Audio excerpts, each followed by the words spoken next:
You know that feeling when you have one tiny little problem and suddenly everyone you know has the perfect solution for it? Well, today we're going to dive into that exact feeling through this amazing century-old story called Paropakari Manushyo. It basically means benevolent people, and trust me, it's a hilarious look at the chaos that happens when everyone is just trying to help. I mean, it's a scene we all know, right? You mention a headache, and bam, you're hit with a dozen different secret family remedies. That's the exact universal feeling that's at the heart of the story we're unpacking today. Our source material comes from a wonderfully funny piece of Gujarati literature by Vidya Behain Nilkanth. And it's just such a great reminder that, while our phones and tech have changed, our human instinct to jump in with unsolicited advice, yeah, that's pretty timeless. So, how does this whole spiral of good intentions even start? Well, it all kicks off with something incredibly, almost ridiculously small. That's it, a sty. The thing that sets this whole saga in motion is just a simple little sty on the eye. You'd think it would be a total non-issue, but that's before the helpful people got involved. And just like that, the floodgates of advice are thrown wide open. The first friends show up and they are armed with their time-tested, totally scientific, and, of course, immediately contradictory cures. So, the very first remedy on the table? Rubbing split pigeon peas on it. It sounds a little weird, right? Kind of earthy? But, maybe harmless enough, or so our narrator thought. And right away, here we go. A total contradiction. Another friend comes along and insists that pigeon peas are just all wrong. No. The real cure is a barley grain. And here's the best part. It has to be rubbed vertically. I mean, the sheer specificity of that is it's perfect. It's so absurd. Okay, so what started as a little trickle of advice from a couple of friends? Well, that is about to become a full-blown, unstoppable avalanche. It feels like every single person in town has the one true cure for a sty. The suggestions just start flying. You've got to use a warm poultice. But then someone else says, no, that's completely wrong. It has to be a cold one.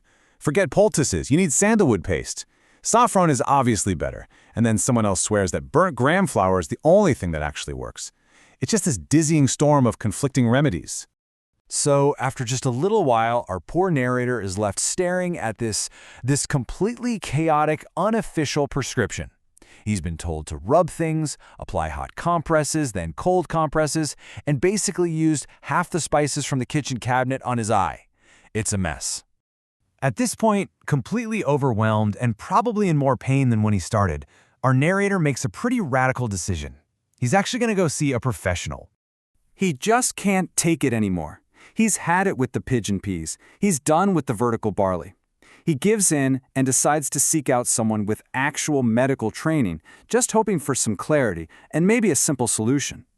And what does the doctor say? Oh, something so beautifully simple and sensible. A warm water poultice. That's it. No special lentils, no secret rubbing directions, no exotic spices, just heat and water. Turns out, the simplest solution was right there all along. And this just lays out the core comedy of this story so perfectly, doesn't it? On one side, you've got this simple, effective medical advice, and on the other, you have the chaotic, complex, and totally contradictory wisdom of the crowd. It's this epic battle of simplicity versus, well, just sheer volume. But come on, you didn't really think it would end there, did you? Of course not. An old aunt hears the doctor's diagnosis and immediately just waves it away. Because why would you trust years of medical training when a castor seed poultice has been in the family for generations? The avalanche just keeps on going. So as the story starts to wrap up, the narrator has this real moment of clarity. He realizes he isn't just suffering from a sty anymore. He's suffering from a massive overdose of good intentions. And this brings us right back to the title of the story, Paropakari, a helpful, benevolent person. And that's the beautiful irony, isn't it? The very people whose whole identity is built around being helpful are actually the source of all his misery and chaos. I mean, he's basically become a prisoner of their kindness. If he ignores their advice, he's seen as ungrateful. If he actually tries to follow it, he goes crazy. He's trapped, not by anyone being mean, but by this overwhelming, crushing wave of care. And that's really what this century-old story leaves us thinking about. It's a fantastic, funny reminder to maybe just pause for a second before we jump in with our own perfect solution.